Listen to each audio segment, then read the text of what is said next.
Hey, what is up my fish tank guys and girls? Now, this is a tank that you haven't seen for quite some time. This is the Biocube, the center of my Saltwater rookie series. In this video, I'm going to talk about why you haven't seen this tank in quite some time. But to be honest with you guys, today is kind of a sad day, and we will get into all of that in this video.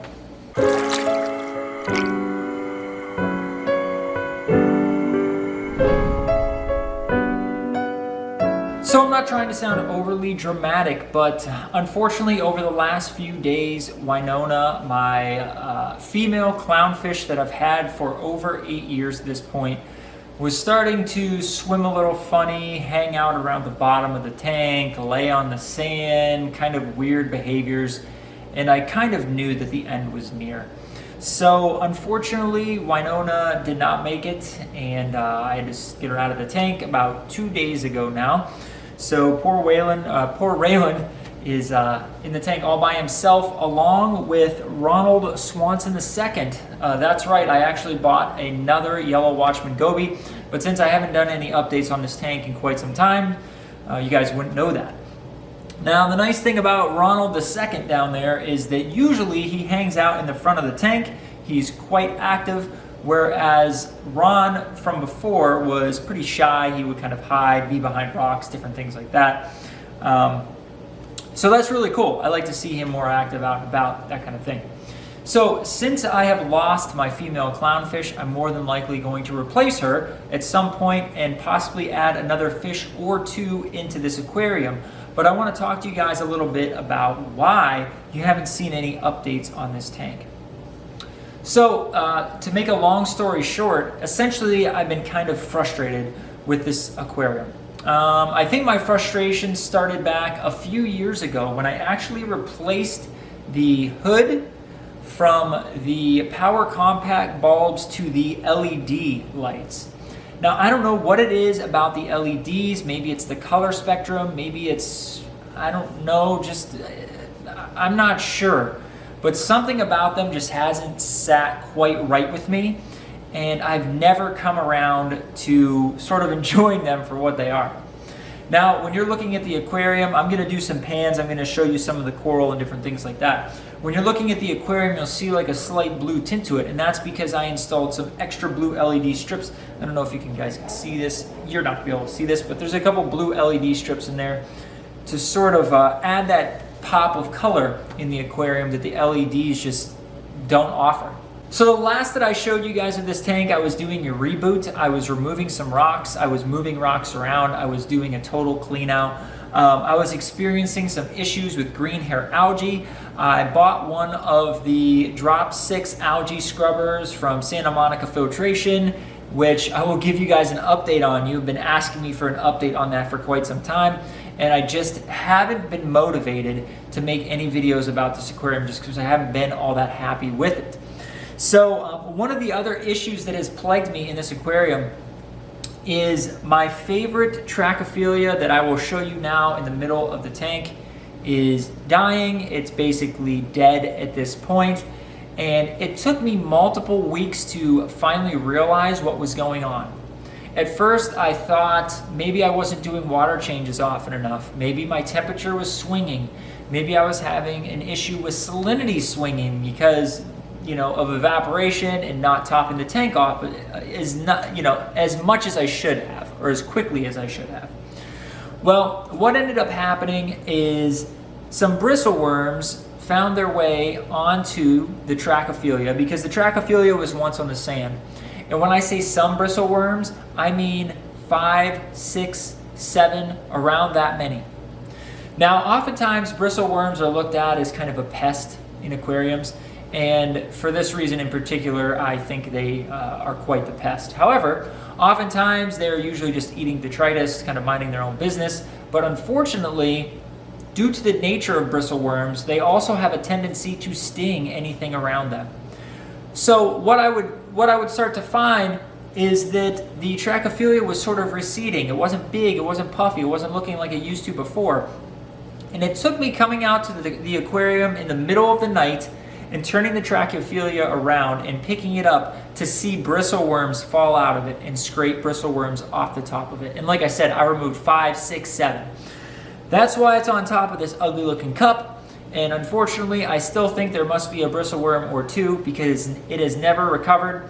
And I just haven't had the opportunity to wake up in the middle of the night and diagnose this thing over the course of the last few weeks and months.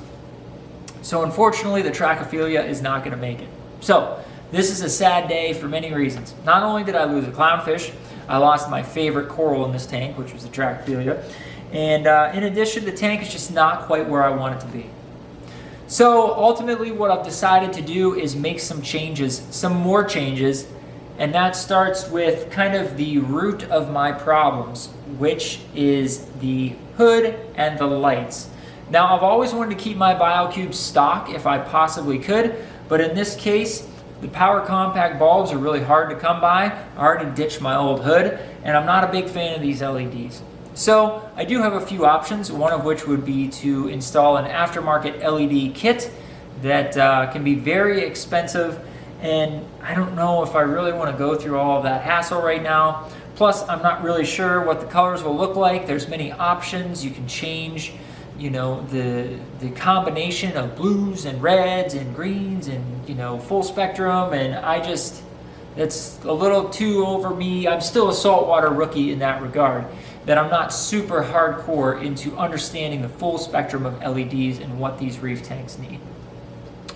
So right now, my tentative plan is to remove the hood and put an AI prime on this tank. I have an AI prime downstairs on the JBJ 24, which you guys have maybe seen one video of, but I'm having a hard time keeping up with that. The Biocube, the Fluval, which I will give you an update on very soon. The Fluval has been a massive headache for me.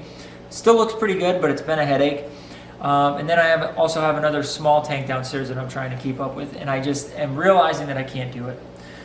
So I'm slowly paring down, and I will eventually end up with the Biocube and the Fluval. But for that to happen, I need to move a lot of the coral that are in the JBJ 24 into this tank, which I've already started to do. You'll see I got a nice frog spawn in the front here. There's also a Duncan coral that fell off in the back that's in the sand that I'll pick up and put back on later. But I'm going to move more and more coral from that tank to this tank, and then eventually put the AI prime onto my old Biocube here. So, I know that was a long explanation. Thank you guys for sitting through it and dealing with my long-windedness. But I have to ask, if you have a Biocube, what kind of light do you have on it? Has anyone out there tried a single AI prime? It's an AI prime 16 HD. Has anyone out there tried a single AI prime for this tank? And if so, did it work? If not, what did you do to supplement that light? Did you do more than one AI prime unit? Is that what you call them? I'm not really sure. But hey, I'm just looking for some advice. Do you guys have this LED hood? Do you love it? Do you hate it? I'd love to hear your feedback. Because I really want to restore this tank to its former glory. Honestly, this tank is in this, well, it's in a corner in my living room. The other tanks are all downstairs. So this one should be my kind of display piece, right? And it's not. It's sort of been an eyesore over the last few months. I will say that despite some of the hardships that I've had with this tank, this cabbage leather has grown like a weed, and I actually had to pull out 4 or 5 huge offshoots that were pressed up against the glass so I could clean the glass and get around it so it didn't shade the coral underneath it. So that thing is doing great. But the other coral are doing so-so. So I'm really looking forward to making some more changes with this. Trying to think ahead, think about what will make the most sense to make this tank successful like it once was. I really hate looking back at my old videos and seeing like these beautiful coral and it was like really clean and pristine, and now years later when the tank should be better than it was before, it's actually worse, which is a real bummer, which I think does happen to people in the saltwater hobby, but it still sucks either way.